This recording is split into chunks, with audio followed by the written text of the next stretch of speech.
네, 시작하겠습니다.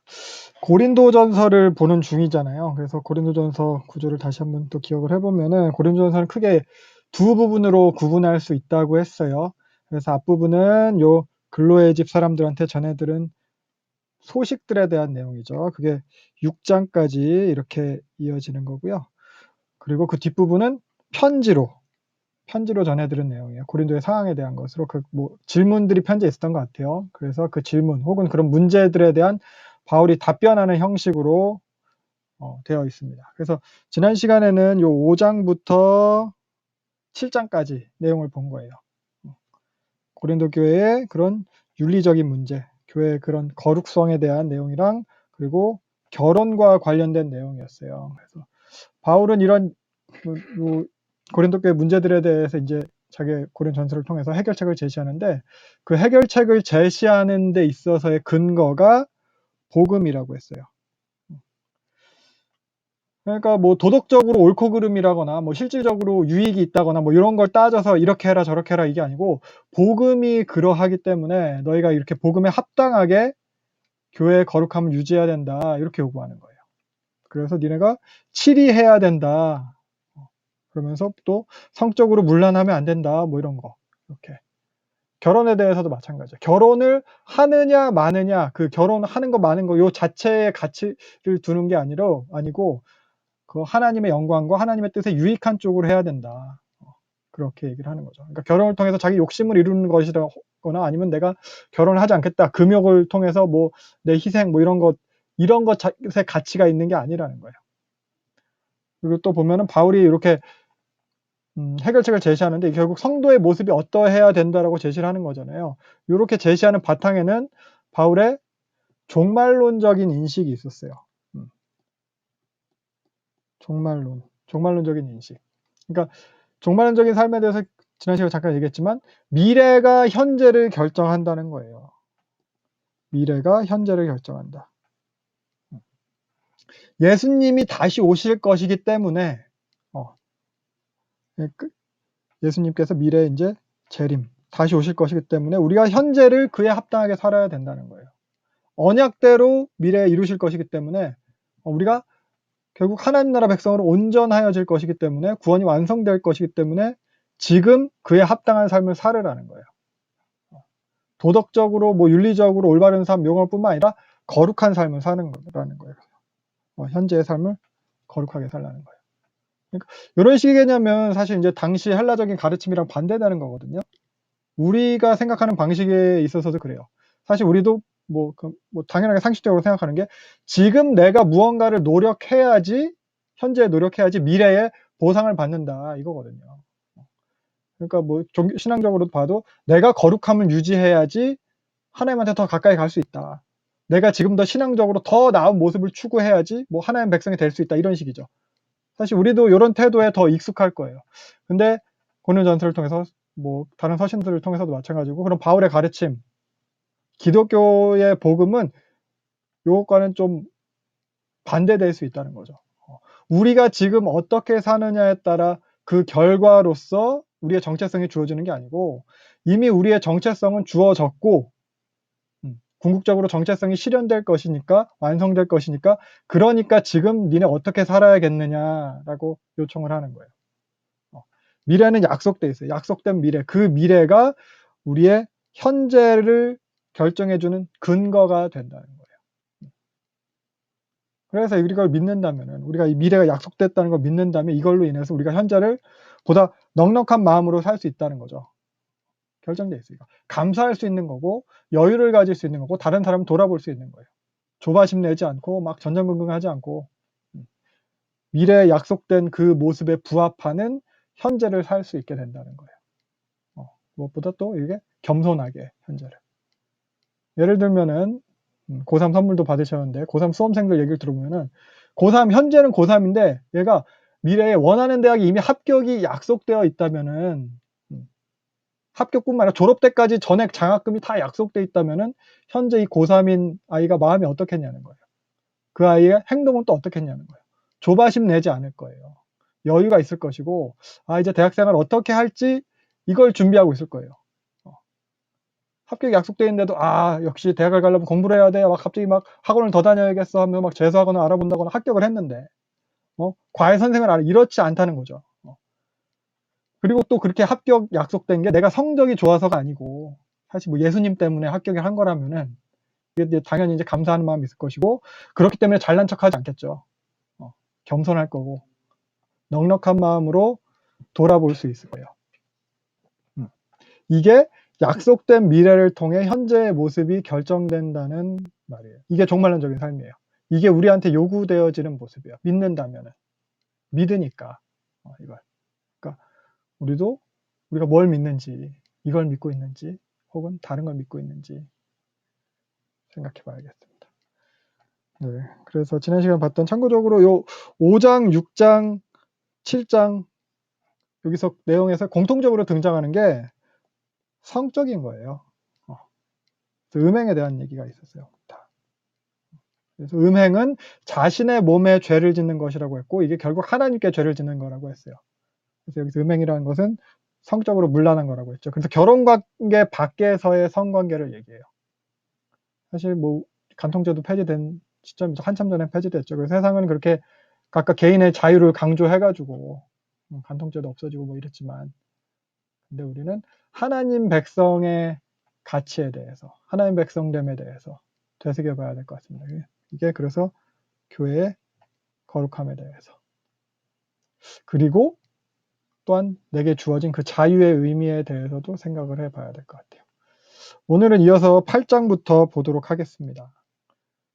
그래서 읽어보셨죠? 고린도 전서 다. 오늘 뭐 8장부터 한 3장 정도 볼 건데 짧게. 뭐 시간은 길겠지만 장수는 짧아요. 네, 그래서 오늘 읽어보시면 알겠죠?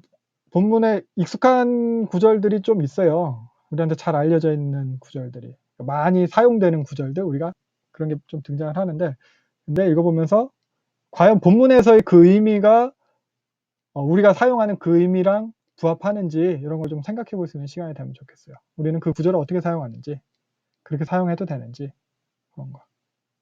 그래서 먼저 오늘 볼 8장 1절부터 11장 1절까지 이 내용은 우상에 바친 음식에 대한 교훈이에요. 그러니까 우상의 재물, 우상 재물에 대한 교훈과 관련된 내용이에요. 고린도 교회 문제들 중에 하나가 바로 요 우상에 바쳐진 재물에 대한 거였어요. 이걸 먹는 것이 옳으냐 아니면 틀리냐 뭐 이런 내용인 거죠. 이게 논쟁이 있었던 거죠. 지금으로 치자면은 뭐 제사 드려도 되냐 안 되냐, 제사 음식, 고사 음식 이런 거 먹어도 되냐 안 되냐 이런 거예요. 어떠세요? 먹어도 되나요? 안 되나요? 제사 드려도 되나요? 안 되나요? 사실 우리는 그렇게 어떻게 보면 심각하게 생각 안 했는지도 몰라요. 근데 당시 교회에서 요 우상의 제물의 문제는 교회 안에서 뭐 심각한 분쟁이 일어날 정도로 중요한 문제였어요. 고린도 교회뿐만 아니라 이거는 나중에 보면은 로마 교회에도 문제가 돼가지고 바울이 이렇게 로마서에도 먹는 문제에 대해서 기록을 하고 있거든요. 그리고 사도행전 하면서 봤죠. 예루살렘 공회에서 이방인들한테 율법 안 지켜도 된다고 하자. 그래 놓고서는 요것만 지키게 하자. 제일 먼저 결정한 게 바로 요 우상의 제물에 대한 거였어요. 우상의 제물이랑 피랑 목매 중이고 다 우상 숭배랑 관련된 거긴 하죠. 이런 거였어요. 요게 그만큼 중요하다는 거예요. 그래서 요 우상의 제물 먹는 문제는 나중에 보면은 계시록에까지 계속해서 등장을 해요. 걸림돌이래요. 우상의 제물을 먹게 하였고 행음하게 하였다. 이거 우상 숭배와 다 관련된 것들이에요. 등장을 해요. 걸림돌이래요. 우상의 제물을 먹게 하였고 행음하게 하였다. 이거 우상 숭배와 다 관련된 것들이에요. 버가모교에 대한 얘기죠. 그리고 20절부터는 여기도 마찬가지로 우상의 제물을 먹게 했대요. 행음하게 했대요. 두아디라 교회에 대한. 계시록 성경 그러니까 뭐 1세기 끝날 때까지 혹은 2세기 초반까지도 교회 내에서 이렇게 우상의 제물 먹는 문제, 우상 숭배하는 문제가 있었다는 거예요. 이때 요한이 계시록 쓸 때쯤이면 막 핍박이 이미 심해가지고 남아있는 교회들은 그래도 버티고 있는 교회들인데 그런 교회들에게까지도 이렇게 문제가 계속되고 있었다는 거죠. 문제시 되고 있었다는 거예요. 그래서 고린도 교회도 이런 문제가 있었던 거고, 그래서 특히 당시 고린도 교회에 있어서 우상의 제물을 좀 어떤 의미였을까 살펴보면은 단순히 우리가 생각하는 제사 음식, 고사 음식 정도의 의미를 가지는 게 아니에요. 보다 좀 더 실질적인 문제들이 있었어요. 왜냐하면 고기라는 거예요. 육류. 고기 싫어하시는 분 있으신가요? 난 채식만 한다. 비건이다. 요즘은 건강 때문에 채식을 위주로 하는 분들도 있긴 한데, 그러니까 당시에는 고린도 교회 당시에 돈이 없어서 고기를 구할 수가 없기 때문에 어쩔 수 없이 채식을 하는 그런 거, 이게 일반적인 거지, 뭐 건강을 위해서 고기를 안 먹는 이런 건 없었거든요. 우리나라도 그랬잖아요. 60년대만 해도, 저 어렸을 때만 해도 그랬던 것 같아요. 배부르게 고기를 먹을 수 없었던 것 같아요. 고대 사회에는 더 당연했을 거죠. 그래서 고린도 교회도 당시 고기는 귀한 음식이었어요. 가난한 사람들은 먹기 힘든 음식. 우리도 뭐 명절 때나 혹은 뭐 생일 때 미역국에 들어간 고기 먹는 그런 수준인 거예요. 그리고 고린도에서 보면은 당시 그 시중에 유통되는 고기들은 대부분 다 신전에서 제사에 사용되고 남은 거예요. 그러니까 우상 숭배에 사용된 우상에 바쳐진 제물인 거예요. 시장에 유통되는 고기들이 다.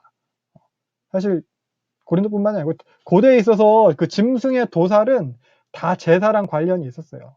유대교도 그렇고. 그러니까 신전이 아닌 다른 곳에서 신에게 드려지는 제사와 상관없이는 도살이 행해지지 않았어요. 내가 키우는 가축을 집에서 그냥 잡을 때도 그냥 잡는 법이 없어요. 도살에는 다 그런 제사가 동반되는 거예요. 지금도 그 전통적 유대교나 이슬람교는 가축 도살하기 전에 그런 종교적인 의식을 행해요. 사실 이거 어느 문화나 다 마찬가지예요. 제사까지는 아니더라도 어떤 그런 종교적 의식이 동반되는 거거든요. 뭐 짐승의 명복을 빌어준다거나 어떤 식의 그런 액땜을 한다거나 뭐 부정타지 않게. 아무튼 그러다 보니까 고린도에서 유통되는 모든 고기들이 거의 대부분이 다 우상의 제사랑 관련된 고기인 거예요. 그래서 또 뭐 이방 신전들, 그런 아프로디테 신전, 포세이돈 신전, 아폴로 신전 이런 게 다 정육점 역할을 하는 거예요.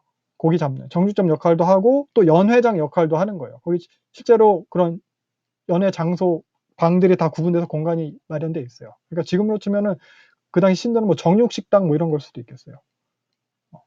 특히 이런 고기들이 고린도에 있는 그 신전의 축제 때 대량으로 제물로 드려지게 되는 거고, 그때 대량으로 시장에 공급되게 되는 거고, 그러다 보니까 뭐 신전 축제 때는 고기를 공짜로 막 나눠주기도 하고, 그러니까 시장에도 값싸게 유통되고 이러니까, 이때 이런 축제 기간에 고린도시에서 고기를 먹었다 하면은 100% 우상에 바쳐진 제물인 거예요.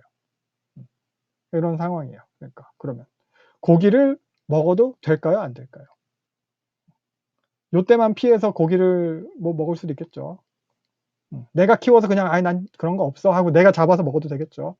근데 가난한 사람들은 어떻게 해야 되는 거예요? 이때 아니면 고기 먹기 힘든 사람들. 싸다고 해서 사 먹었다면 뭐 교회 비판 대상이 되는 거고, 신전에서 축제하는 거 참여하고 뭐 공짜로 고기 받아서 뭐 그런 거 먹다가 걸리면 뭐 그것 가지고 교회에서 막 정죄하고 막 그랬겠죠. 그래서 이런 상황에서 고린도 교회 안에서도 보면은 누구는 먹어도 괜찮다고 하는 부류들, 그런 사람들도 있고, 누구는 먹는 것을 꺼림칙하게 생각하고 있는 사람들도 있고, 버젓이 드러내놓고 그냥 막 먹는 사람들도 있고, 그걸 정죄하는 사람들도 있고 이런 거예요. 거기 더 심하게 보면 이제 실제로 우상 숭배하는 것까지도 문제 없다 이렇게 여기는 사람들도 생기게 되는 거예요. 점점 그렇게 막 타협하는 모습들이 보이는 거예요. 전에도 얘기했지만 당시 우상 숭배 자체가 사회 활동의 일부라고 했죠. 밀접한 연관이 있다고. 조합 활동, 노동조합 들기 위해서는 우상 숭배를 할 수밖에 없는 거예요. 사회 주류 계층의 생활이 다 그 우상의 신전과 관련된 거였어요. 다 연관돼 있으니까 뭐 사교 모임, 연회, 축제, 행사 이런 것들이 다 사회생활을 하려면은 해야 되는 거니까 점점 그렇게 합리화해 가고 있는 거죠. 그래서 이렇게 이런 모습들, 고린도 교회 안에도 이럴 때 인정하게 되는 모습들 가운데 이런 헬라적 이원론의 바탕을 둔 모습이 있는 거거든요. 육신은 무가치하고 영은 선하다. 나는 이미 구원받았다. 영적으로 체험됐고 은사도 있고 모두 잘한다. 그래서 나는 내 영은 이미 이데아에 도달했어. 구원받았어. 그렇기 때문에 내 무가치한 육신으로는 무엇이든지 해도 상관없다. 이런 식의 태도들이 있는 거예요. 우리 그럼 마음만 잘 지키면 되지 뭐. 내 믿음이 중요한 거지 괜찮아. 뭐 이런 식인 거예요.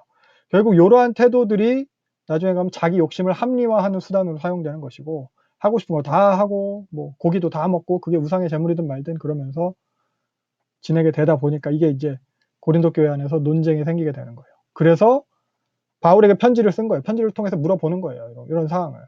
바로 이런 상황을 편지를 통해 듣게 된 거고, 이게 이제 답변하는 게 오늘 본문의 내용이에요.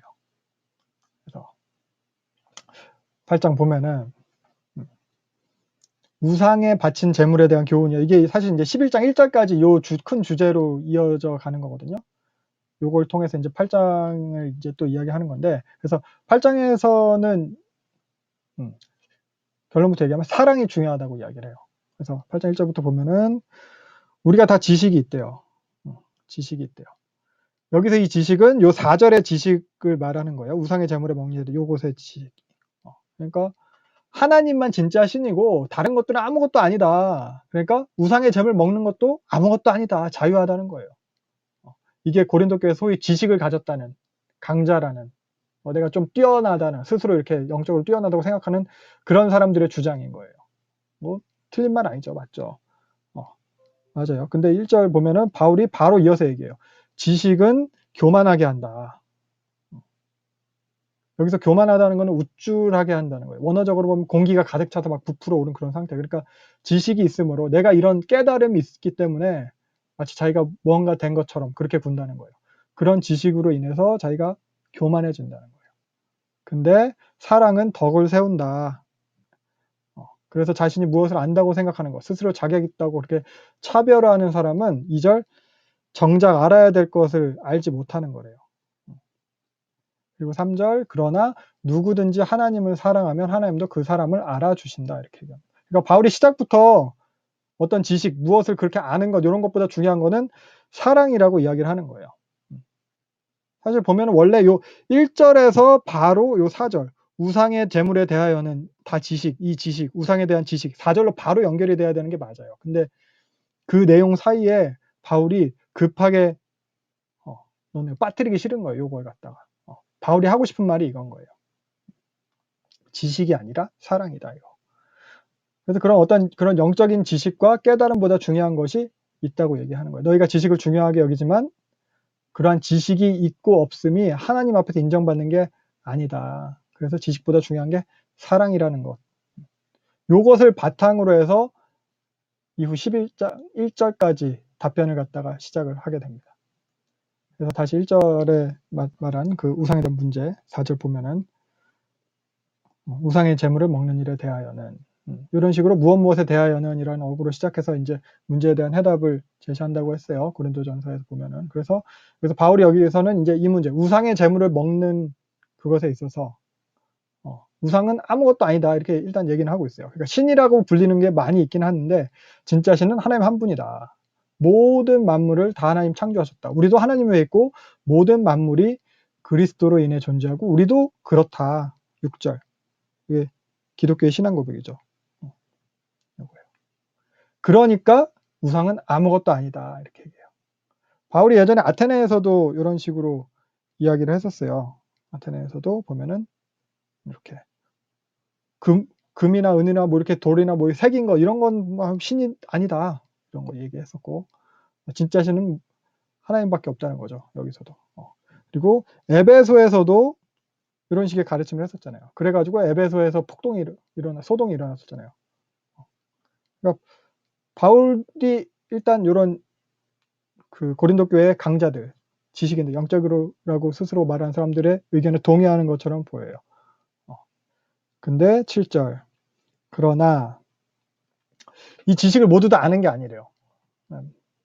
뭐 그렇다고 뭐 동의를 안 하는 걸 수도 있고 혹은 마음으로 깨달음이 덜할 수도 있고 혹은 예전의 습관 때문에 꺼리낌이 있는 걸 수도 있고 모두 다 그렇게 여기는 게 아니라 그러니까 여전히 우상을 우상으로 여기는 그러니까 신으로 여기는 그런 태도가 남아 있어가지고 우상의 재물이 정작 어떤 다른 신에게 바쳐진 거라고 생각하는 그렇게 좀 더러운 거다. 그래서 저걸 먹으면 나도 더러워진다. 이렇게 여기는 게 있는 거예요. 귀신 붙었다 뭐 이런 식인 거죠.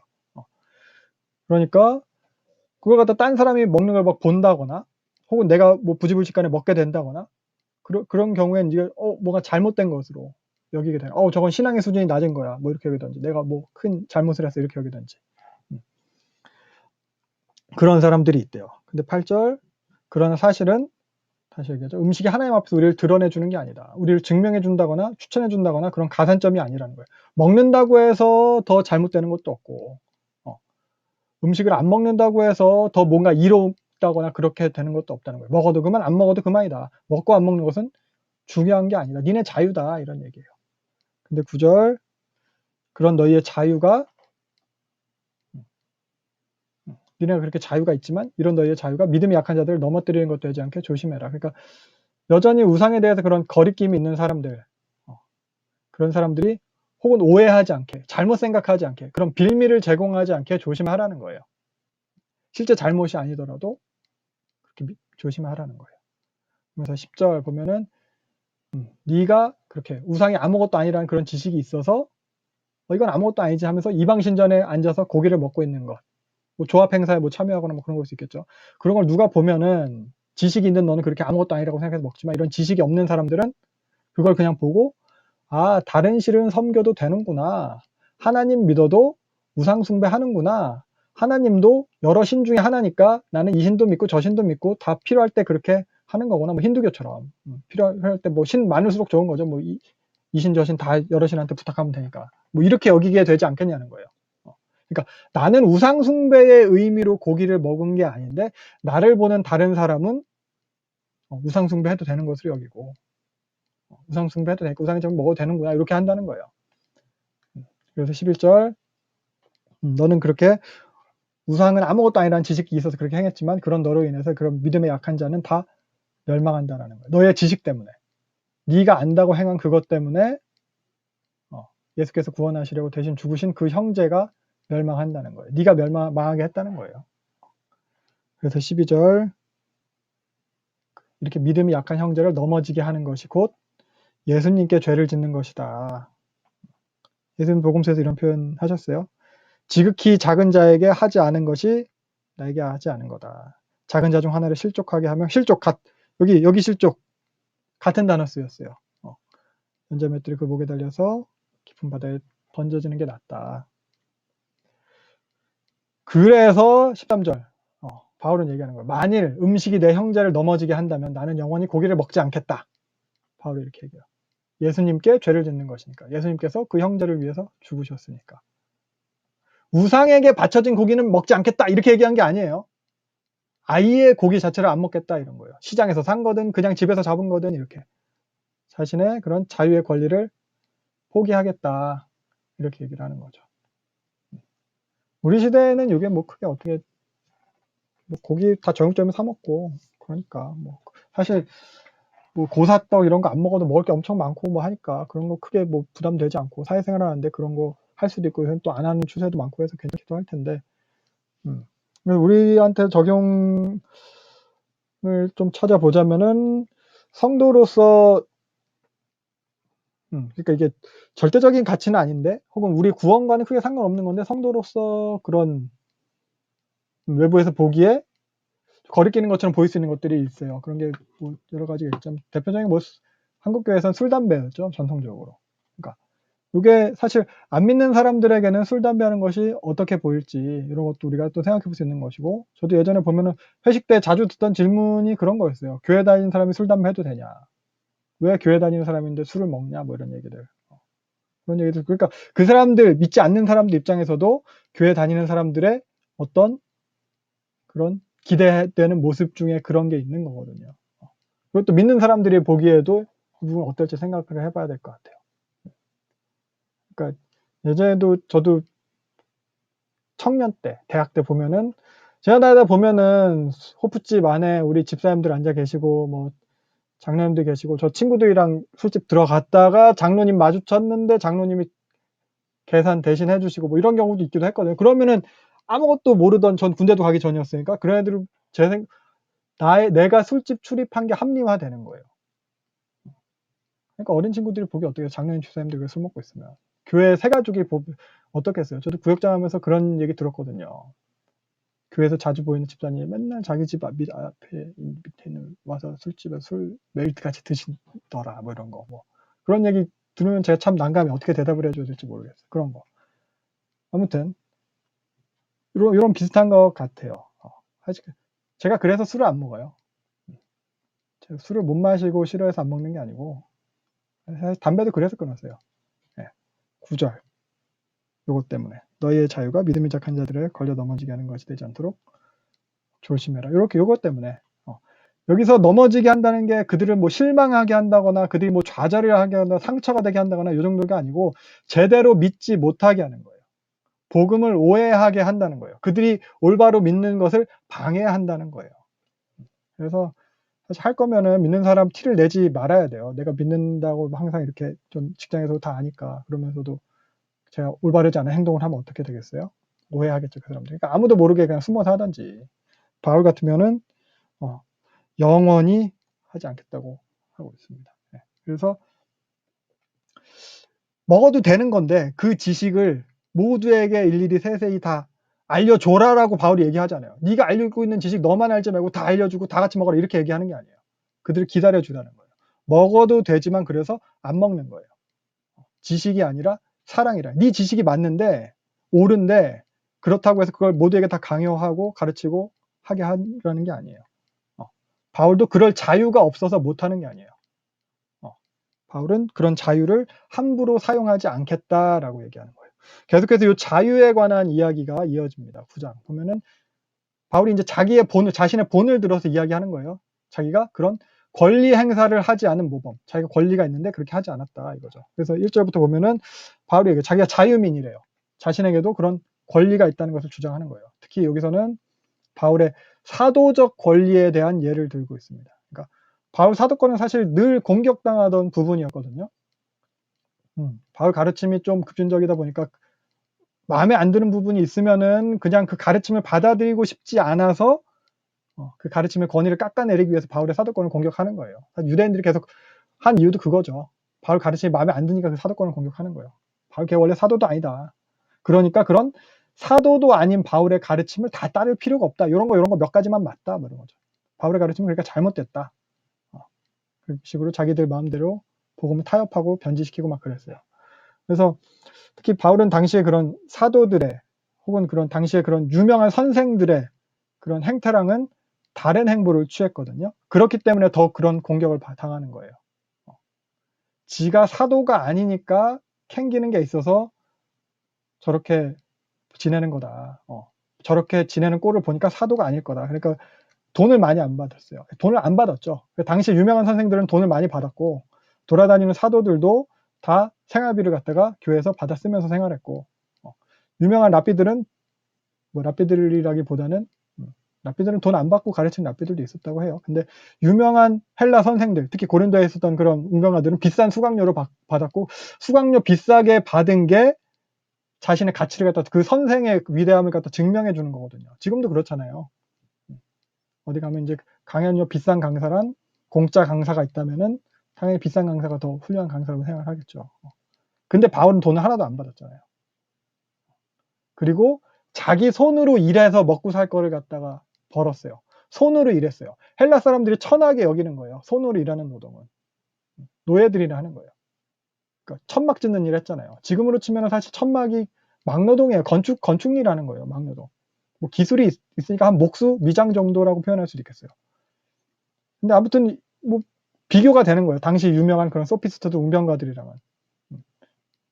당시 그런 유명한 사람들은 말도 잘하고 잘생기고 체격도 좋고 뭐 세련되고 깔끔하고 뭐 이런데 이래야지 다시 더 실력 있는 것으로 인정받고 그런 게 그게 헬라 문화인데 바울은 맨날 일하니까 맨날 일하고 틈틈이 와서 성경 가르치고 뭐 이러니까 맨날 일하니까 땀에 쩔어 있고 멋진 옷은 없죠. 그냥 작업복 앞치마 작업복 맨날 늘 그거 두르고 다니고 외모도 전승이라면 대머리에다가 바울은 일자 눈썹이었대요. 코는 매부리코고 키는 작고 다리는 오다리고 뭐 이랬대요. 뭐 배도 나왔을 거예요.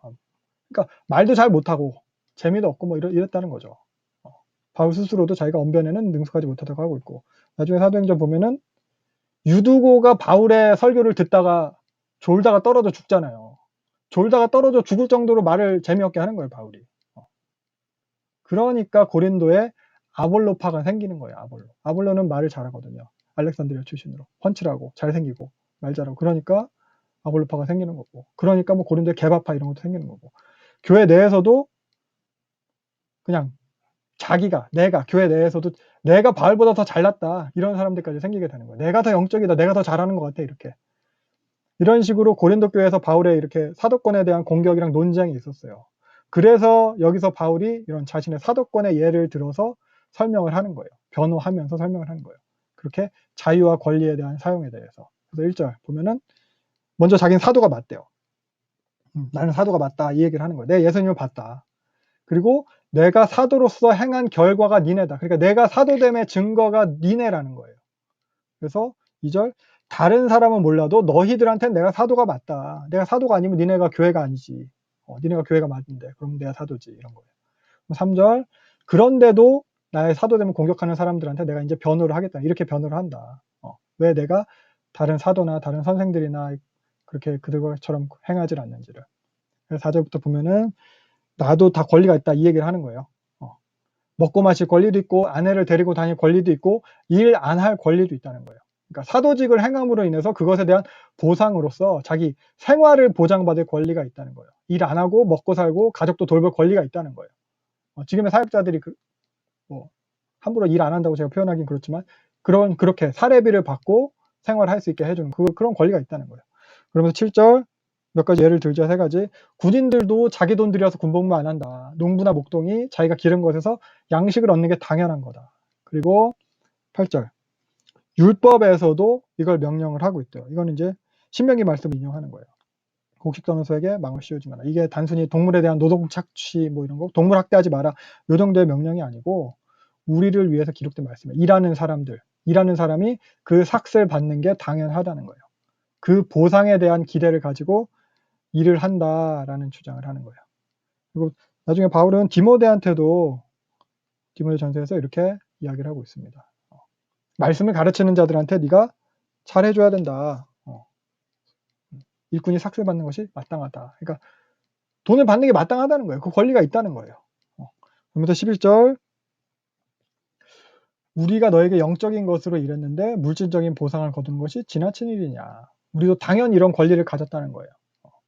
그러나 우리가 이 권리를 내세우지도 않고 모든 일에 견디고 넘어갔다. 왜냐하면 복음에 방해가 되지 않게 하려고. 12절이에요. 그러면서 한 번 더 얘기를 하죠. 13절. 성전에서 그렇게 일하는 제사장들, 레위인들 거기서 나는 것으로 나누어 가지잖아요.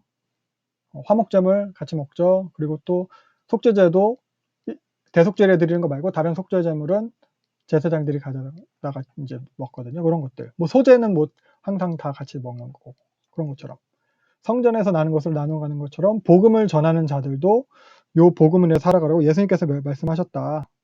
예수님이 이거 누가복음 하면서 봤죠. 일꾼이 그 삭슬 받는 것이 마땅하다. 이렇게. 그래서 자기가 이렇게 받는 게 당연한데 15절 그러나 내가 이런 권리를 전혀 행사하지 않았다는 거예요. 이렇게 내가 지금 니네한테 말을 하는 것도 나한테 니네가 못했으니까 지금에서 그렇게 해줘라 뭐 이렇게 얘기하는 게 그게 아니라 그럴 바엔 차라리 죽는 게 낫다 이렇게 얘기해요. 그렇게 하면 자기의 자랑이 헛된 것이 된대요. 그러니까 바울의 자랑은 사례비를 얼마나 많이 받느냐 이게 자랑이 아니라는 거예요. 사례비를 많이 받는 것에 있는 게 아니라 사례비를 받지 않음에 있대요. 그만큼 바울 자신이 그 복음에 지장이 없게 노력했다. 이게 이제 바울의 자랑이라는 거예요. 근데 16절 그렇다고 할지라도 자기가 복음 이렇게 전한 게 자기의 자랑이 될 수는 없대요. 당연히 할 일을 한 것이기 때문이래요. 그러니까 당연히 할 일을 안 하면 벌을 받는 거지 당연히 할 일을 했다 그게 이제 칭찬받을 일이나 자랑은 아니라는 거죠. 당연히 할 일, 사명으로 받은 일을 하고 있다는 거예요. 여기서 17절 그 사명이라고 하고 있어요. 누가복음에 보면 이런 표현이 있어요. 예수님께서 이렇게 말씀하셨어요. 너희가 명령받은 것을 다 행한 후에 마땅히 할 걸 했다. 이런 태도. 이 태도가 이제 바울한테서 보여주는 거죠. 그러면서 18절부터 보면 그래서 당연히 할 일을 한 내가 바울이 이렇게 받을 상이 뭐냐 하면은 삭슬 받지 않고 일하는 것. 이게 상이래요. 마땅히 받을 권리를 행사하지 않는 것. 이게 바울이 받을 보상이래요. 앞뒤가 안 맞는 말이죠. 말도 안 되는 궤변이죠. 그러니까 바울이 이렇게 얘기하는 거예요. 마땅히 받을 보상을 안 받는 게 내가 받을 보상이다. 뭐 이런 식인 거예요. 아무튼 바울은 이렇게 얘기합니다. 마땅히 받을 사례도 받지 않고 그렇게 교회도 세우고 사역도 하고 이렇게 했다는 거죠. 바울은 이렇게 얘기하지만 근데 지금 한국 교회들을 보면은 물론 되게 어렵게 개척교회에 헌신해 가면서 자기 돈 들여가면서 교회 세우시고 진짜 빛에 떠앉으신 목사님들도 많이 있어요. 근데 그렇지 않은 분들도 있다는 거죠. 나는 이만큼 배우고 공부했으니까 이 정도 사례비는 받는 게 당연하다, 뭐 이런 거. 내가 교회를 위해 해준 게 있으니까 이 정도 받는 것도 적다, 이렇게 여기는 목사들도 있더라고요. 무엇을 위해서 사역을 하는 건지, 그 사람들한테는 무엇이 자랑인지. 그렇습니다. 네. 그런데 바로 이것에 대한 설명을 쭉 이어가는데요. 19절 보면은 자기가 이제 마땅히 받을 보상, 마땅한 그런 권리가 있는데 내가 그것을 스스로 취하지 않는 이유는 복음을 위해서다. 몇 사람이라도, 단 몇 사람이라도 더 구원하려고 그랬다는 거예요. 그래서 19절, 자기가 복음으로 인해서 자유로우나 스스로 종처럼 됐대요. 그리고 20절, 내가 율법 아래에 있지 않을 권리가 있는데 율법 아래에 있는 자처럼 됐대요. 유대인들한테는 유대인들처럼 되고, 근데 또 자기가 그리스도의 율법 아래에 있는 자지만 율법 없는 자처럼 됐대요. 21절 이런 거. 그러면서 22절, 약한 자들의 모습이 된 것. 여러 사람에 대해서 여러 모습이 된 것. 다 이게 어떻게 해서라도 몇몇이라도 더 구원하려고 그랬다는 거예요. 권리를 행사하지 않았대요. 절제했대요. 바울이 이렇게 복음을 위해서 행한 이런 모습들. 요 모습 자체가 사실 또 복음이에요. 약한 자들을 얻고자 약한 자들과 같이 된 것, 요거. 강한 자들을 얻고자 강한 자처럼 되었다라는 표현은 없어요. 우리는 그렇게 쓰고 싶죠. 그러니까 바울이 이렇게 행한 것은 의도적인 낮아짐이에요. 이게 성육신이에요. 성육신. 하나님이 우리처럼 되어서 우리에게 오신 것. 이게 예수님께서 우리한테 행하신 모습이잖아요. 바울은 이렇게 복음에 참여한 거예요. 자기도 의도적인 낮아짐으로. 23절. 복음에 참여하고자 함이라 이래요. 마땅히 할 수 있는 것에 대해서 절제함으로 복음에 참여하게 된 거예요. 이게 바울이 받은 보상이에요. 복음에 참여하게 된 거예요. 바울이 자랑이 이거예요. 복음에 참여한 거. 이것에 대해서 24절 비유로 설명을 이어갑니다. 운동선수들이 다 같이 달리지만 승리자가 딱 한 명이라는 거죠. 이 당시에 그 고린도의 포세이돈 신전에서 20명 게임이 2년마다 한 번씩 있었다고 했잖아요. 그러니까 고린도 사람들한테 익숙한 개념으로 이렇게 비유를 하는 운동. 그러니까 그 사람들, 운동선수들도 승리를 위해서 절제하고 노력한다. 근데 걔네들이 얻으려는 그런 승리의 관은 결국 썩어지는 거다. 썩어질 면류관을 위해서도 그렇게 절제하고 노력을 하는데 우리가 얻을 것은 썩어질 것이 아니래요. 너희도 이렇게 썩지 않을 면류관을 얻기 위해서 노력해라. 절제해라. 이 얘기를 하는 거죠. 그런데 26절, 그래서 자기도 이렇게 헛되게 공허하게 그렇게 하는 게 아니라는 거예요. 내가 내 몸을 쳐서 복종하게 하는 것, 절제하는 것, 이게 헛된 일이 아니고 자기가 마땅한 권리를 행사하지 않고 막 이렇게 하는 것도 이게 다 공허한 일이 아니고, 이렇게 하는 이유는 자기가, 내가 남을 가르쳐 놓고 도리어 탈락하지 않으려고 하는 거다. 나조차도 그렇게 조심하는 거래요. 그래서 버림을 당한다, 버림을 당하다, 버림을 당한다는 표현은 탈락, 불합격, 거절당함, 요 정도의 의미를 가지는 헬라어 아도키모스거든요. 여기 문맥에서는 뭐 승리를 놓치는 것 정도로 생각할 수도 있고, 뭐 면류관을 못 받는 것, 혹은 뭐 복음에 참여해 놓고 유업을 받지는 못하는 것, 이런 거. 23절이 그거죠. 복음에 참여하고자, 복음에 참여하지 못함이라고 생각하는 게 맞을 것 같아요. 하나님 나라를 누리지는 못하는 것. 자기는 전해놓고 정작. 아무튼 바울이 이걸 걱정한다는 거예요. 다른 사람도 아니고 바울이. 누구보다 이렇게 복음에 대한 수고를 제일 많이 했다고 할 수 있는 그런 바울이 이렇게 얘기할 정도인 거예요. 그리고 또 이게 고린도 교회 성도들에 대한 경고인 거거든요. 구원받은 자로, 너네가 그렇게 스스로 복음에 대한 지식이 있는 자로, 자유를 깨달은 자로, 그래서 모든 것을 할 수 있는 권리가 있다고 스스로 여기는 니네들도 탈락할 수 있다는 거예요. 바울이 이것을 자기의 예로 알려주고 있는 거예요.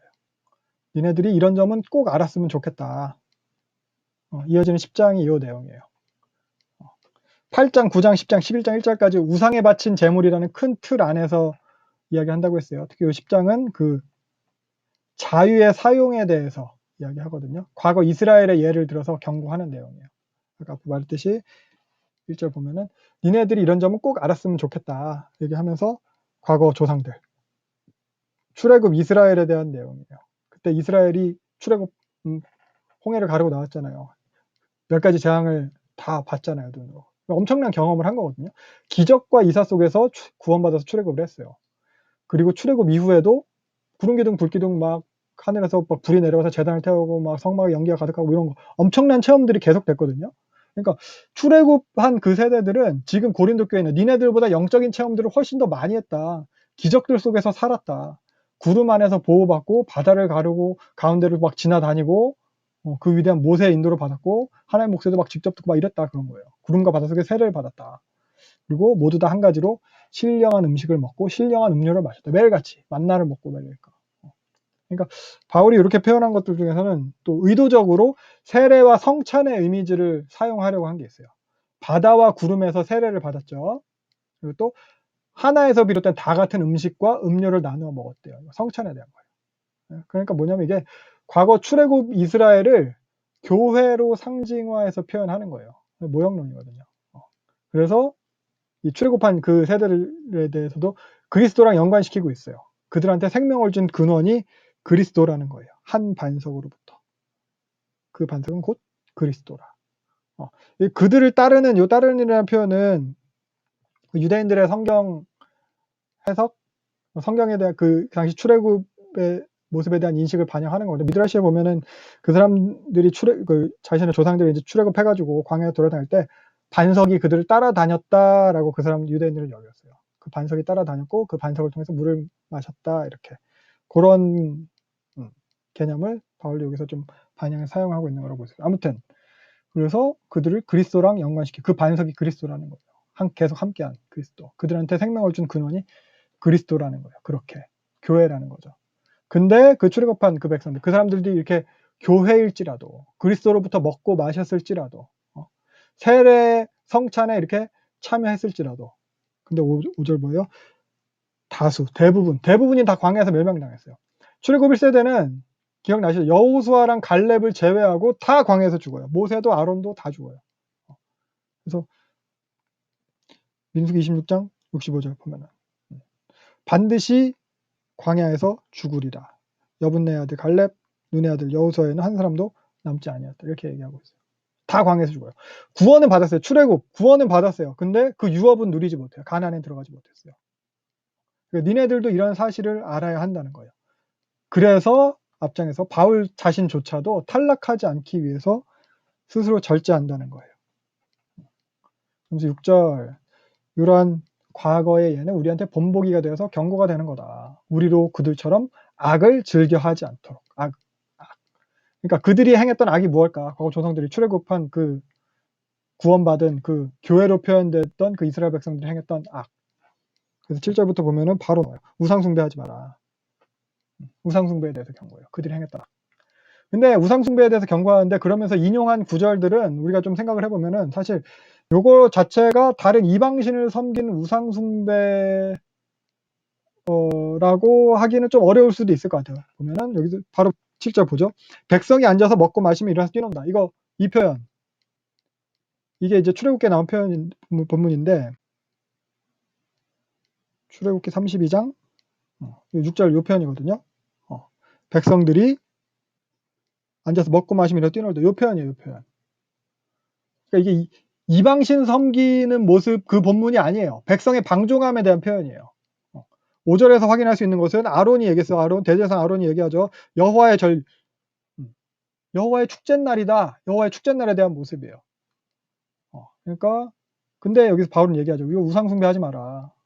이 출애굽기에 기록된 거 이거 봐라. 그러니까 아예 다른 신을 섬긴 것에 대해서 니네 우상숭배했다라고 책망하는 본문이 아닌 거예요. 그들을 구원한 하나님을 섬겼어요. 여호와의 절이래요. 근데 그 하나님을 섬김에 있어서 자기 욕심에 따라 섬긴 그것을 우상숭배라고 하는 거예요. 모세가 40일 동안 시내산에 올라가서 하나님한테 십계명 받을 때 시내산 아래서 백성들이 요 일을 벌이고 있었다는 거잖아요. 그래서 요것에 대해서도 여호와의 절일, 여호와의 축일, 여호와의 축제날 이 행사에 대해서도 하나님께서 7절 8절 보면은 백성이 부패했다. 그러면서 자기를 위하여 예배하고 제물을 드린다. 자기를 위하여. 자기 욕심을 따라 행하는 것. 자기 소원을 이루기 위한 것. 요게 우상숭배의 본질이에요. 그래서 골로새서에도 바울이 얘기하죠. 탐심은 우상숭배니라. 이러한 자기 욕심을 추구하는 것. 이게 우리가 그런 흔히 생각하는 우상숭배의 모습으로 드러나게 되는 거예요. 이방신 섬기는 모습으로 드러나요. 이방신은 왜 섬겨요? 자기 소원 이루려고. 뭐 이뤄달라고. 자기 욕심 이루어달라고 뭐든 쫓아다니고 빌고 섬기고 하는 거예요. 우상숭배. 요거예요. 계속해서 이런 우상숭배의 예가 이어집니다. 8절 보면은 음행하다가 하루에 23,000명이 죽은 사건이에요. 이것도 민수기 사건이죠. 시딤에서 바알부올 숭배에 가담한 사건이에요. 이거야말로 어떻게 보면 진짜 우상숭배죠. 근데 이것도 음행이에요. 음행하기 시작하니라. 음행이라는 자기 욕심의 추구가 바알부올 섬기는 것에 가담하게 되는 거예요. 바알부올 섬기는 걸로 드러나게 되는 거예요. 지 하고 싶은 거 하려고 우상숭배 하는 거예요. 자기 욕심의 추구가 우상숭배의 본질이라는 거예요. 그래서 이어지는 예들도 이러한 맥락에서 볼 수 있거든요. 9절 시험하다 뱀에게 물려준 사건. 이거 민수기 사건이죠. 이것도 민수기 21장 5절 6절. 길이 힘들어서 불평하다가 불뱀한테 물려 죽게 된 사건이에요. 자기 편한 대로 안 되니까, 내 편한 대로, 내 생각대로 안 되니까 하나님 원망한 거예요. 그리고 또 생각해보면 원망의 내용이 음식이에요. 먹을 거예요. 이곳에 먹을 것도 없다. 하찮은 음식 싫다. 애국에서 먹던 음식 좋다. 막 이런 거죠. 음식 욕심 때문에 어떻게 보면 하나님 원망한 사건. 이것에 대해서 바울은 하나님을 시험했다라고 표현을 하고 있는 거죠. 그리고 또 10절 원망하다 멸망한 사건. 10절 원망하다 멸망. 사실 출애굽 1세대들은 다 광야에서 죽었어요. 그래서 원망하다 멸망한 게 출애굽 1세대 모두에게 해당하는 걸 할 수 있는데 특별히 고라 자손의 반역 사건이 있어요. 민수기 10장에 보면은 고아세 성자 고라와 르우벤 자손 이 사람이 백성 회중이 다 거룩한데 왜 모세 아론 니네만 그렇게 앞에 나서서 그러냐? 우리 다 이거 우리도 할 수 있다 뭐 이런 식으로 이렇게 한 거죠. 요거 이제 모세랑 아론의 자를 탐내서 뺏으려고 한 거예요. 그러니까 권위에 대한 도전이에요. 권위에 대한 도전. 요것에 대해서도 바울은 이제 우상숭배적인 것으로 이야기를 하는 거거든요. 욕심이죠. 빼앗으려 자기 욕심. 그러니까 여기서 바울이 예로 든 요 사례들이 고린도 교회의 모습들을 또 다 반영을 하고 있어요. 보면 자기 욕심대로 우상숭배하면서 먹고 마시고 뛰놀고 또 음행하죠. 또 음식을 탐하죠. 음식 먹으려고 하는 거 그런 거. 그리고 또 바울의 사도권 권위에 이렇게 도전하는 거. 이 모든 사건의 본질이 자기 욕심을 추구함에 있다는 거고 이게 우상숭배의 그 본질이라는 거죠. 그 욕심을 추구함. 11절 이렇게 그래서 결국 이렇게 욕심을 추구하던 이스라엘의 조상들이 멸망당했다. 이 멸망당한 일이 우리한테 본보기가 돼서 우리를 깨우치게 하기 위해서 기록된 거다. 말세를 만난 우리에 대해서. 말세. 바울이 말세래요. 예수님 초림 이후는 다 말세예요. 우리도 이미 말세예요. 우리 지금. 그래서 우리에 대해서도 말세에 깨우치기 위해서 이건 기록이 된 거예요. 그러니까 아무리 니네가 신비한 체험을 많이 하고 은사를 경험했다고 하고 뭐 그렇게 자신을 스스로 막 구원받은 자로 생각해서 막 자유하다고 권리가 있다고 그래서 니네가 방종한다면 절제하지 않고 욕심대로 한다면 멸망하게 된다는 거예요. 세례도 성찬도 구원의 보증이 되지 못한다는 거예요. 그래서 12절 선줄로 생각하는 자는 자신이 자격 있다고 권리가 있다고 생각하는 자는 넘어질까 조심해라. 자유자라고 모든 것이 가하다고 방종하는 것이 아니라 절제해야 된다. 이걸 8장 1, 2절이랑 연관지어서 생각해 볼 수도 있을 것 같아요. 선줄로 아는 사람들. 여기서 선줄로 아는 사람들. 근데 8장 1절은 뭐예요? 스스로 안다고 생각하는 사람들. 깨달았다고 생각하는 지식이 있다고 생각하는 사람들. 그래서 내가 뭔가 차별화된 자격을 갖추었다고 생각하는 사람. 뭐 교만한 사람들이죠. 이 사람들한테 주는 경고인 거예요. 자신이 뭔가 그렇게 된 줄로 막 그렇게 생각, 우쭐한 그런 우월감에 있는 그런 사람들. 사실 고린도 교회 만연해 있었고 이러한 그들에 대한 경고의 맥락에서 나온 구절이 13절이에요. 사람이 감당하지 못해. 많이 익숙한 구절이죠. 아시는 구절이죠. 힘든 일 있을 때마다 누구한테 위로한다고 써주기도 하고 기도해주는 이런 구절. 그러니까 근데 여기서 보세요. 사람이 당하게 되는 시험이 무엇일까요? 여기서 23절 구절이 나오게 된 맥락이 어떤지 우리가 살펴봐야 돼요. 어려움 중에 있는 성도를 위로하고 소망을 주기 위한 맥락이 아니에요. 스스로 난 자격이 있어. 스스로 자격과 권리가 있다고 여기는 그런 사람들. 자기 욕심에 이끌려서 그렇게 자기 마음대로 하려는 사람들. 그 사람들 경고하기 위해. 그 사람들 멸망당하지. 네 욕심대로 하다 멸망당하지 마라. 경고하기 위한 맥락이거든요. 욕심. 여기서 사람이 당하게 되는 시험. 사람이 감당해야 되는 시험. 이 시험 자기 욕심이에요. 야고보서에도 얘기하죠. 사람이 각기 사람이 시험 받는 것은 자기 욕심에 이끌립니다. 그래서 본문이 말하고 있는 사람이 당하는 시험이라는 것은 어떤 외부적인 어려움이라던가 아니면 갑자기 겪게 된 그런 불행이라거나 이런 게 아니고 본인 스스로의 욕심이에요. 자기 욕심, 자기 유익을 추구하는 것. 나를 넘어뜨리는 건 내 욕심이라는 거죠. 그래서 너희가 네 유익을 구하는 마음, 자기 욕심대로 하고 싶은 그것이 유혹이 되지만 그런 욕심의 유혹은 각 사람이 감당할 수 있는 수준이라는 거예요. 그러니까 절제하라는 거예요. 신실하신 하나님께서 네가 그런 욕심의 유혹에 빠질 때 그 욕심의 시험에 대비해서 피할 수 있도록 길을 마련해 주신다는 거예요. 그 길이에요. 그래서 12절 선줄로 생각하자면 넘어질까 조심해라. 구원받은 우리를 넘어뜨리는 게 바로 욕심입니다. 네. 그래서 14절 그런즉 내 사랑하는 자들아 우상 숭배하는 일을 피해라. 하나님께서 피할 길을 주신다. 우상 숭배하는 일을 피하라. 이렇게 다 얘기해놓고 우상 숭배하는 일을 피하래요. 우상 숭배하는 일을 피해라. 사람이 감당할 시험 밖에는 너희가 당한 것이 없대요. 그래서 여기가 사람이 감당할 시험, 여기서 바울이 말하고자 하는 시험이 뭐냐라고 했을 때 이 시험이라는 게 외부적인 어떤 불행이라거나 갑자기 당하게 된 어려움이라거나 이런 거라기보다는 자기 자신이 이루려고 하는 욕망, 욕심이라는 거죠. 그래서 아까 요 야고보서 말씀, 사람이 시험 받는 것은 자기 욕심에 이끌려 미혹됨이다. 이런 말씀도 있고, 그래서 요 본문도 쭉 보면은 결국 우상 숭배를 경고하는 본문이지만 우상 숭배라고 해서 바울이 예를 든 것들이 다 본질이 욕심이에요. 욕심에 이끌려서 금송아지도 만들고, 욕심에 이끌려서 음행도 하고, 욕심에 이끌려서 불평도 하고, 욕심에 이끌려서 모세를 갖다 끌어내리려고도 했어요. 이것에 대해서 바울이 뭐라고 얘기하냐? 우상 숭배하지 마라. 우상 숭배하지 마라. 우상 숭배하지 말라는 이 말로 사이에 샌드위치로 낀 것들이 다 자기 욕심대로 하다가 망한 사건이거든요.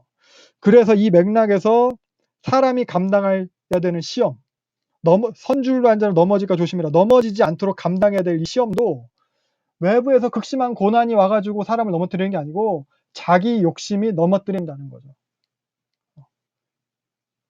이 정도로 바울이 이야기를 하고 있는 겁니다. 그래서 우리가 이 13절을 쓸 때도 물론 힘든 사람들, 위로가 필요한 사람들한테도 하나님이 힘주실 거야. 맞아요. 하나님 힘주세요. 하나님이 분명히 이걸 통해서 이루시려는 게 있고 그 사람이 더 높은 수준의 성도의 모습으로 예수 그리스도를 닮은 모습으로 나아가게 하실 거예요. 근데 이 본문은 사실 처음 사용될 때 바울이 그것을 염두에 두고 썼다기보다는 고린도 교회에 있는 욕심부리고 교만한 자들을 책망하고 그들이 망하지 않도록 경고하기 위해서 쓴 구절이라는 거죠. 그 정도 생각해 보시면 될 것 같습니다. 물론 하나님 정말 위로가 필요한 사람들한테 위로를 주시고 붙잡아 주십니다. 맞습니다. 네, 그래서 바울은 그런 욕심부릴 일, 우상숭배하는 일, 그걸 피하라고 해요. 그래서 과거에 이런 이스라엘의 네 가지 쭉 들었잖아요. 요거 설명하는 게 요거예요. 악을 즐겨하지 마라. 우상숭배를 피하라. 그런 악행의 다 본질이 다 욕심을 추구했던 그런 걸 피하라는 거예요. 자기 유익대로 하지 말라고. 절제하라고.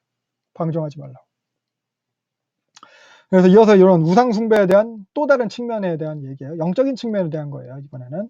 그래서 15절 보면은 지혜 있는 자들에게 말한 것 같이 한다. 지혜 있는 자. 근데 앞에 고린도전서 3장에서 보면은 바울은 니네들은 신령한 자들 같이 대할 수 없다. 그래서 어린아이들처럼 대한다. 이렇게 해놓고 여기서는 지혜 있는 자들에게 말한 것처럼 한대요. 지혜 있는 자들. 온전한 자들한테는 지혜를, 온전한 자들이 아까 저 그때 얘기했어요. 신령한 자들을 갖다 온전한 자들이라고 하죠. 그러니까 영적인 사람들한테는 지혜 있는 걸 얘기를 하는데 니네는 아직 어린아이라서 내가 어린아이처럼 얘기한다 해놓고 여기서는 지혜 있는 자들한테 얘기하는 것처럼 한대요. 영적인 얘기를 하겠다는 거예요. 그래서 영적인 자들에게 하듯이 너희한테 말하겠다. 영적인 측면을 이야기할 거다. 그러니까 스스로 판단해 봐라 이거죠. 니네들 스스로 자신들에 대해 그 영적인 것, 지혜 있는 것을 여겼으니까 내가 이제 영적인 얘기 할 테니까 니네 한번 어디 한번 들어봐라. 15절 그거예요. 16절 보면은 축복의 잔과 떡 이렇게 얘기해서 성찬에 대해서 말하는 거예요. 그리스도의 살과 피에 참여하는 것. 그래서 그리스도와 한 몸이고 또한 성찬에 참여하는 모두가 다 한 몸이라는 거예요. 예수님이랑도 한 몸이고 교회 공동체 한 사람 한 사람도 우리가 다 한 몸이다. 연합 이거예요.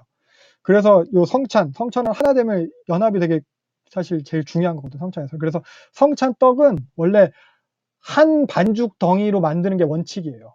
성찬식 때 우리 다 하나씩 다 먹잖아요. 그걸 갖다가 한 떡덩이로 만드는 게 원칙이에요. 성찬의 포도주도 한 포도나무에서 혹은 한 포도밭에서 난 포도로 만드는 게 원칙이에요. 다 한 가지 하나에서 나누어 먹었다는 것. 그래서 우리가 하나라는 거. 하나됨. 그러니까 한몸됨에 대한 상징적인 그런 고백의 의미가 들어있는 거거든요. 그래서 17절 여기도 떡이 하나고 많은 몸이 하나. 우리가 다 한 몸에 참여. 우리가 다 한 몸이다. 그리스도의 몸에 참여합니다. 이렇게 얘기하는 거예요. 그리고 18절 육신을 따르는 이스라엘 표현은 이제 과거 역사적 이스라엘을 말하는 거죠. 과거 이스라엘 백성들도 보면은 제물을 먹는 자가 제단에 참여했다. 그러니까 성전에 가서 제사 드리면은 결국 화목제를 드리면 내가 제사 드리고 내가 먹는 거고 또 이제 그 종교 의식에서 제사장들이 돕게 되면은 그 제사장들도 그 제물을 같이 먹는 거. 그러니까 음식을 나눠 먹는 그런 종교 의식을 통해서 그 제단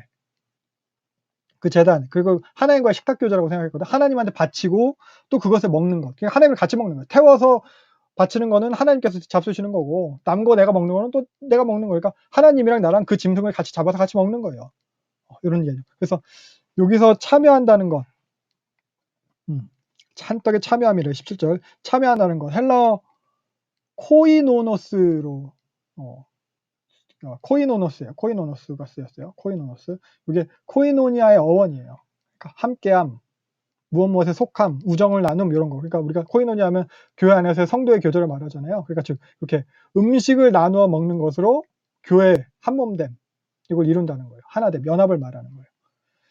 그래서 19절 보면은 그러니까 제단에 참여하는 것도 그러니까 성찬에 참여하는 것도 그 한몸됨인데 19절 보면은 우상의 제물도 마찬가지라는 거예요. 귀신한테 제사하는 거고 귀신이랑 나누어 먹음으로써 귀신한테 속해하는 거고 귀신이랑 함께하는 거고 귀신이랑 교제하는 거래요. 그러니까 귀신의 제단에 참여하는 것.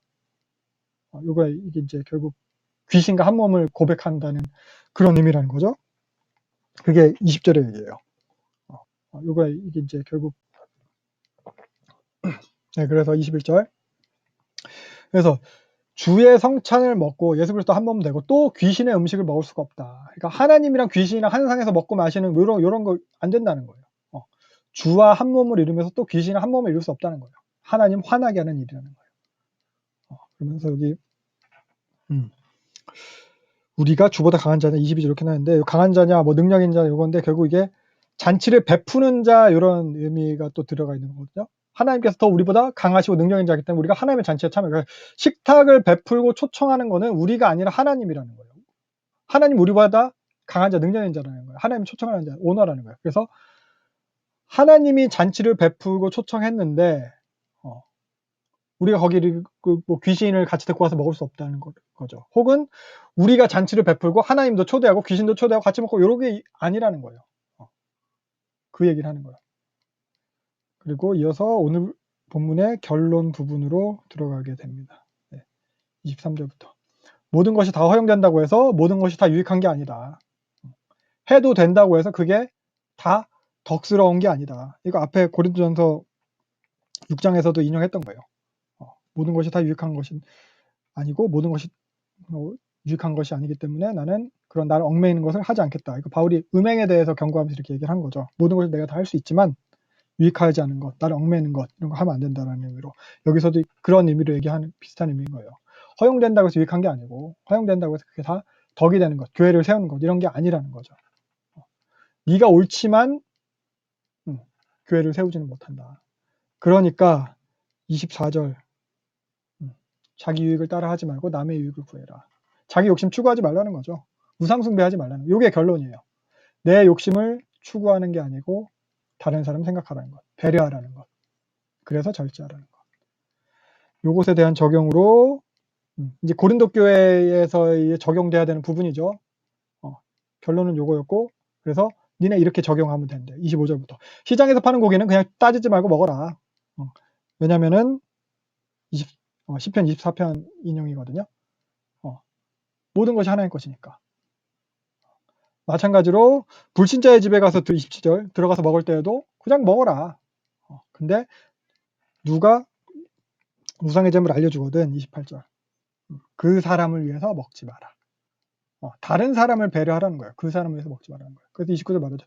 여기서 말하는 양심은 네 게 아니고 다른 사람의 양심을 말하는 거다. 네 양심에 거리낌이 없다고 해서 다 해도 되는 게 아니다. 다른 사람의 도덕적인 그런 종교적인 의식을 배려해서 행동하라는 거죠. 바로 로마서에서도 이런 얘기해요. 강한 자, 믿음이 강한 우리는 네가 옳지만 마땅히 믿음이 약한 자의 약점을 담당하고 자기를 기쁘게 하지 않을 거라. 이웃을 기쁘게 하래요. 그리스도께서도 그렇게 하셨대요. 로마서에서도 이렇게 얘기하고 있습니다. 네, 그래서 29절 하반절을 보면은 어찌하여 내 자유가 남의 양심을 하면 판단받으리요. 만일 내가 감사함으로 참여 어찌하여 내가 감사한 것에 비방받으리요. 이게 네가 뭔데 나 판단하냐. 난 내가 하고 싶은 거 할 거야. 내가 하나님한테 감사함으로 했으면 됐지. 이게 이제 고린도 사람들의 어떻게 보면은 이제 반응이라는 거예요. 니네가 이렇게 말할 수 있겠지만 니네가 내 자유가 왜 딴 사람한테 침해받아야 돼요? 내가 감사하다고 먹으면은 하나님이 다 받으신 건데 왜 내가 그것 때문에 욕을 먹어야 돼요? 이렇게 니네들이 말을 하겠지만 그러나 중요한 건 니네 자유가 아니고 너의 자유를 위해서 그렇게 하는 게 아니고 니네 욕심이 아니고 31절 먹든지 마시든지 무엇을 하든지 하나님의 영광을 위해서 하라 이거라는 거예요. 마땅히 해도 되는 너희의 자유가 아니라 하나님의 영광을 위해서 해라 이거라는 거예요. 그래서 31절도 그래서 어떤 맥락에서 이야기된 건지 우리가 기억을 할 필요가 있어요. 사실 우리는 이 31절을 본문관의 그런 내용과는 본문에서 말하고자 하는 것과는 반대로 적용해서 사용하기를 좋아하거든요. 그러니까 우리 자유를 위한 구절로 다 해도 돼. 먹든지 마시든지 뭐 해도 돼. 하나님의 영광을 위해서만 하면 되니까 내 자유대로 해도 돼. 뭐 술 마시고 담배 피는 것도 하나님의 영광을 위해서 하면 돼. 내 욕심대로 다 하면서도 이렇게 하나님의 영광을 위해서 했다고 하면 된다. 뭐 이런 식으로 이해를 하기도 하는데 31절의 의미는 이게 아니라는 거죠. 이 구절은 이제 우리가 좋아하는 식으로 우리의 자유를 보장해주는 구절이 아니에요. 우리가 마땅히 해도 되는 그런 자유 행사를 옹호해주는 구절이 아니에요. 도리어 절제하라는 구절이에요. 마땅한 너의 자유가 아니라 하나님의 영광을 위해서 해라. 이런 말이에요.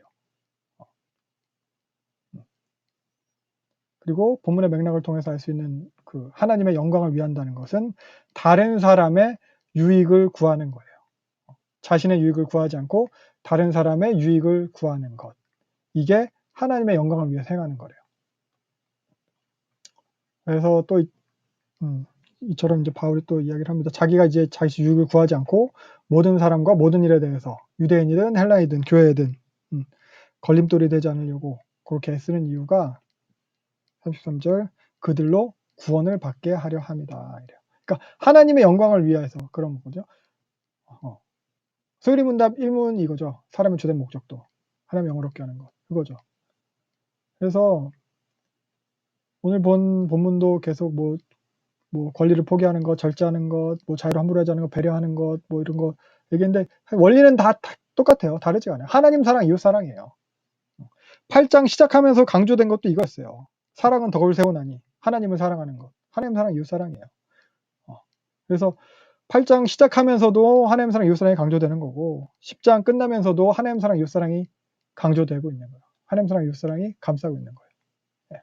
그러면서 바울은 11장 1절, 12장 1절까지가 이어지는 본문이거든요. 그래서 이런 자신을 본받으라고 하는 거예요. 자기를 본받는 게 곧 그리스도를 본받는 거예요. 성육신한 그리스도. 그러니까 마땅한 권리를 포기하시고 낮아지셔서 우리와 함께 하신 그 그리스도. 이게 복음이잖아요. 그러니까 바울도 이렇게 마땅한 자기가 해야 되는 할 수 있는 그런 권리를 행사하지 않으므로 복음에 참여한 거예요. 그렇게 복음도 전했고 자기가 낮아짐으로 성육신의 모습으로 복음이 된 거예요. 이게 바울이 받은 보상이에요. 보상 없음이 보상이다라고 아까 앞에서 말한 게 요 의미인 거거든요. 보상을 구하지 않음. 권리 포기, 자기 유익이 아니라 그런 남의 유익을 구함. 요걸 통해서 바울이 이제 복음에 참여하는 자가 됐다는 게 보상이에요. 복음에 참여했다는 게. 이게 바울의 자랑이에요. 내가 복음에 참여했다. 그리스도의 복음에 참여했다. 네, 그래서 오늘 본문 내용을 좀 정리를 해보면은 그래서 전체 큰 틀은 큰 주제는 문제 제기된 것은 우상 제물과 관련된 것이었어요. 우상 제물과 관련된 것에 대해서 니네 이렇게 해야 된다. 교훈하는 그런 모습을 띠고 있어요. 근데 그 내용을 보면은 우상 제물 뭐 이렇게라 저렇게라 이것에 대한 내용도 있긴 하지만 그 내용을 보면은 전반적으로 결국 다 자유에 대한 권면이에요. 자유의 사용에 대한 거예요.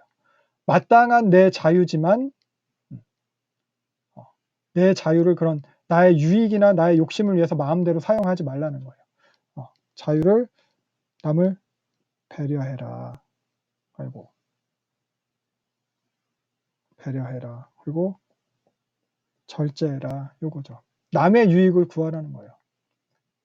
근데 여기서 또 생각해 본 게 남의 유익을 구한다는 게 질질 끌려다니고 제가 해달라는 건 다 해주고 뭐 이게 아니에요. 남이 좋아하는 대로 해주라는 게 아니고 그보다는 그들의 믿음을 위해서 행하라는 거예요. 복음이 오해되지 않게. 그들이 복음을 오해하지 않게. 복음을 타협하지 않게. 복음이 타협되지 않게. 그래서 바울은 이런 고린도 교회 문제에 대해서 이런 바탕을 통해서 이제 현실적인 방안을 제시하고 있는 거거든요. 그래서 사실 바울이 고린도 교회에 적용하라고 준 거는 그냥 되게 융통성이 있어 보이는 거예요. 먹어도 된다. 안 먹어도 된다. 알게 되면 먹어라. 아이, 묻지도 말고 먹어라. 뭐 이런 거거든요. 그러니까 이게 뭐 코에 걸면 코걸이, 귀에 걸면 귀걸이 뭐 이런 거게 될 수 있는데 근데 진짜 그런 건 아니고 바울이 그렇게 주장하는 바에 있어서 각각이 다 신학적 근거가 있는 거거든요. 그래서 사실 이제 우리도 요 본문을 보고 또 사용하고 적용함에 있어서 우리도 얼마든지 또 내 욕심대로 코에 걸면 코걸이, 귀에 걸면 귀걸이 식으로 적용할 수도 있어요. 근데 그렇게 하지 않도록 조심해야 된다는 거죠. 신학적인 근거에 맞게 바울의 가르침에 맞게 사용해야 된다는 거예요. 사실 오늘 봤듯이 성경 구절 인용함에 있어서도 마찬가지거든요. 얼마든지 아전인 습격을 할 수 있어요. 그래서 다시 한번 정리하면 음식 먹는 것 자체로는 우상 숭배는 아니래요. 자유롭게 할 수 있대요. 근데 그렇다고 니네들이 방종하지 말래요. 그래서 우상 숭배의 본질이 아까 말했죠. 욕심대로 하고자 함이었어요. 방종하게 되면은 욕심대로 막 멸망한다. 그리고 우상 숭배라는 것도 귀신과의 연합합니다. 해도 되는 게 아니다. 다만 먹는 것, 안 먹는 것은 중요한 게 아니다. 근데 나의 자유를 다른 사람의 구원을 위해 사용하는 것이 중요한 것이다. 하나님의 영광을 위해서. 그런 나를 본받아라. 이렇게 하는 거죠. 그래서 우리도 항상 바울이 이렇게 얘기하는 것처럼 나를 본받아라. 이렇게 이야기할 수 있게 되면 좋겠습니다.